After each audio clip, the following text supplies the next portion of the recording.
Hello， 大家好，我是15。备受期待的赤血沙漠发售了，发售前的预告片非常的赞，但是实际玩起来又怎么样呢？好玩吗？值得买吗？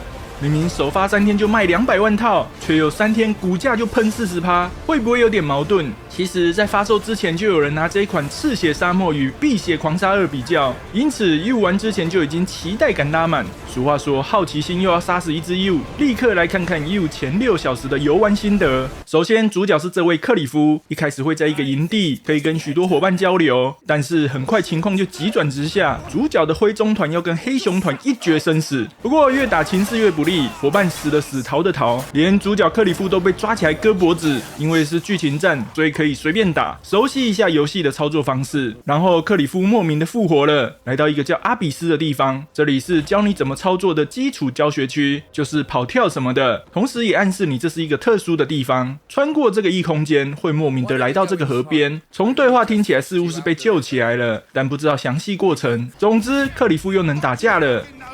这边还有一段骑马的旅程，确实会让人想起《碧血狂杀2》，骑马的手感非常不错。一般来说，接着应该要做什么？多半就是要孤身复仇，不然就是揪团复仇。开头都这样团灭还被割脖子，怎么想就是要复仇吧。从现在开始就是以血还血的修罗之路，你要载光路上碰到的敌人，完成复仇血路。要是碰上一大群敌人，好不容易可以大展身手了，喂！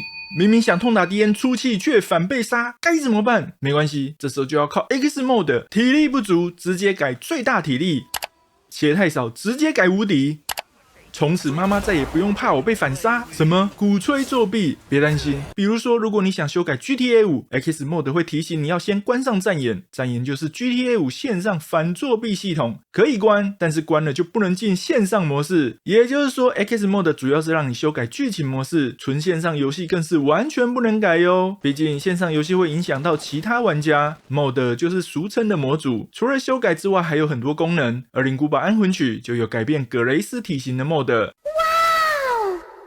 你想操作上空里昂也没问题，还有画质 mode、武器 mode， 要什么有什么。X mode 有数千种游戏的 mode， 新游戏当日就能同步推出。杀戮尖塔2原本只有简体中文版，只要轻轻一点，轻松安装繁体中文 mode。哇哦，轻松享受无语言障碍游戏，有没有猛？有问题也可以反映给官方。赤血沙漠一开始锁血锁体力会让游戏卡顿，很快就修正了，售后服务也很好的哦。连结就在影片说明栏，还有 U 的优惠码哦。好吧，复仇血路虽然是有，但其实不是一路开杀下去，游戏剧情简直可说是灾难性的。玩家会来到一个大到不行的城市，但是不知道该去哪里才好。左下角有个主线目标可以看，哦，要去酒馆，有道理，收集情报就是要去酒馆，去了却是跟人比腕力，而且比完就走了，根本没有收集什么情报。然后主线下个目标是施舍老乞丐，为什么呢？虽然是主线，但是没给任何理由。总之你就是要去施舍乞丐，然后乞丐走了，你就可以打开乞丐原本挡着的盖子，进到下水道调查。但你为什么要调查下水道呢？也是毫无脉络。总之这里有个下水道，所以你想调查，然后你就莫名的救了一个贵族。下个主线目标又变成跟孩子对话，完全没任何其他提示，哪怕是克里夫自言自语一下，说个我好想找个孩子说话，没有。更机车的是找到孩子之后，任务是要帮他救猫咪，跟复仇半毛钱关系都没有。这不看任务目标，谁知道要怎么推进主线呢？克里夫自己也看不出来想复仇，他就是在街上找人自拍，到处摸猫摸狗，帮路人煮菜做饭，帮守卫抓悬赏犯。复仇哩？你不复仇了吗？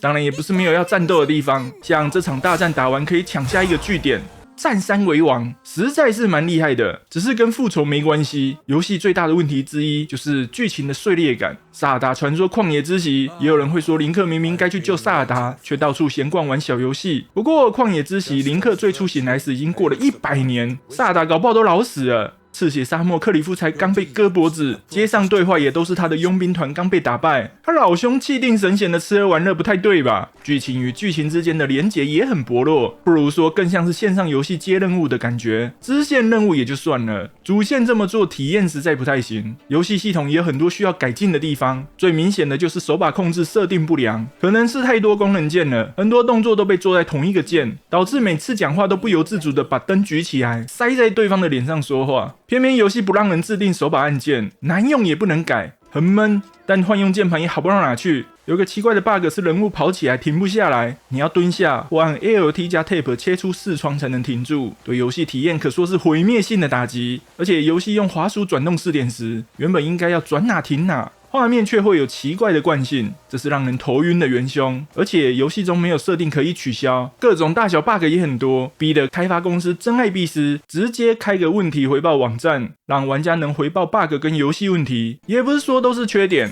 能做的事是真的很多。城市的氛围相当好，场景中一堆东西能捡，很多其他游戏只是背景的物件，这款你却可以全部搜刮一空，满足你拾荒的渴望。可以把各种东西扛起来再扔出去，甚至连有人坐的椅子都抽起来拿走，真是太神奇了，杰克！你可以很明显感受到游戏内容很多，足够你探索非常久的时间。不愧是开发7年的游戏，至少内容很丰富。问题是出在游戏缝合感很明显。如果你碰巧玩过《旷野之息》跟《碧血狂杀2》，就会发现这游戏直接移植了很多系统。这招救急手是不是很眼熟啊？还可以在天空飞滑翔翼，一样是耐力用完就会掉下来。弓箭拉开还可以点火变成火箭。在城市内跟人打招呼会加好感度，这是强烈的碧血狂杀2即视感。你也可以当帕威尔哈罗王，悬赏系统更是完全照搬，城内到处贴悬赏令，绑起来送交保安官途中，犯人会各种威逼利诱碎碎念。更不用说预告片里还有更多似曾相识的特技，像是蜘蛛人荡秋千之类。战斗更是把一堆名作的特色缝进去，像是战神、恶魔猎人、蝙蝠侠阿卡汉，厉害的是缝得还很好，战斗非常有爽感，各种连段取消硬直，华丽的抓技摔技。不过为了对应大乱斗，4点有点太高了吧，没有近身肉搏的感觉。现在游戏很难完全原创，融合别家游戏优点是常态，但赤血沙漠看起来像是有什么缝什么，拼装感实在太强烈，这又导致你每多一个功能就要多一个按键，手把按键根本不够用，配置的又不好，逻辑也很怪异。跟 NPC 讲话有时按 X 就好，有时却要按 LB 加 X， 还跟拿出提灯的按键共用。每次讲话主角就会把提灯塞在 NPC 脸上，没有一致性又不让玩家改，体验大打折扣。官方的公关居然说，这就像骑脚踏车，学会了就很自然。官方可能只是没说，这台车是独轮车，而且还要骑在钢丝上。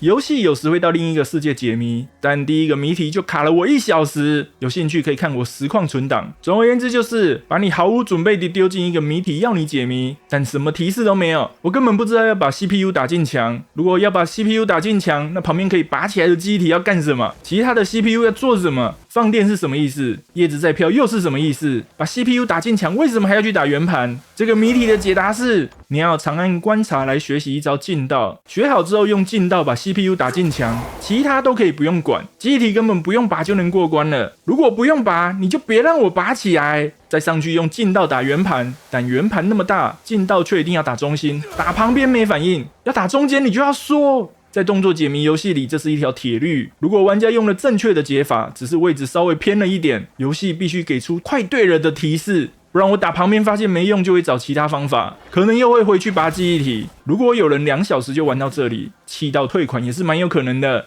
这也解释了为什么明明首发卖200万，却发生股价喷发 40% 的惨剧，主要就是因为基础的导引都出问题，导致玩家普遍没给高分，剧情铺陈的也不好。如果你要玩家投入在开放世界中，尽情享受各种支线事件，比方说一堆做菜啊、钓鱼啊之类的小游戏的话，就不该把开头的剧情搞得如此苦仇大恨，刚被割完喉咙扔水里，全家被灭门，下一步却是到处哈喽，学料理、比腕力、玩滑翔伞、解小游戏，不太对吧？要展现技术力，发挥开放世界的沉浸感，让主角走小人物励志传不好吗？让克里夫握紧拳头，大喊我要当佣兵王不好吗？开头搞得那么紧张，又不让玩家走复仇之路，是不是搞错了什么？其实游戏本身倒是不差，几乎都是小地方有毛病，但就是太多了，小毛病堆积如山，快用小毛病把玩家给淹死了。应该是因为马上就要到会计年度了，真爱必思急着推出游戏美化报表，即使还有很多 bug 也管不了了，因为真爱必思已经整整10年没有推出过新的成功作品了。